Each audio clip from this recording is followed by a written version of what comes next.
داشتیم از مشهد می‌اومدیم یه دفعه اومد بعد پیچید جلومون اومد پیچیدون تو کیشین اومد یه دونه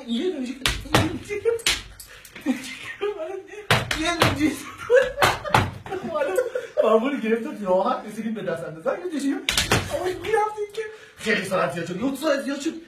سرعت زیاد شد سرعت بودیم این چیکار بکنه همین دندان همین داشتیم یهو من گفتم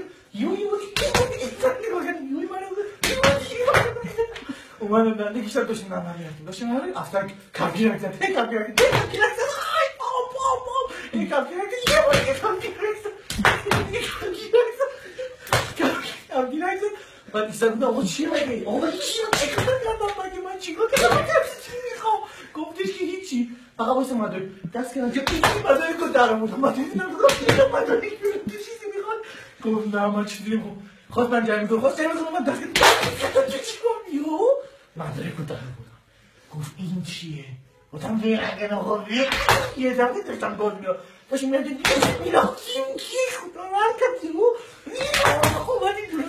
اومدیم جلوتر یهو این چیه خدای من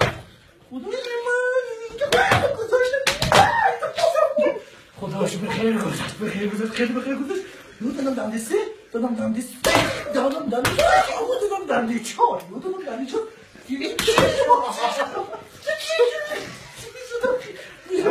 میومدم کشیدم من گفت یهو ایستاد گیره دادم دنده دادم نمیدونم چرا یه جلوتر کمک رونده من خواب بود گفتم چرا خوابی؟ گفتم چرا خوابی؟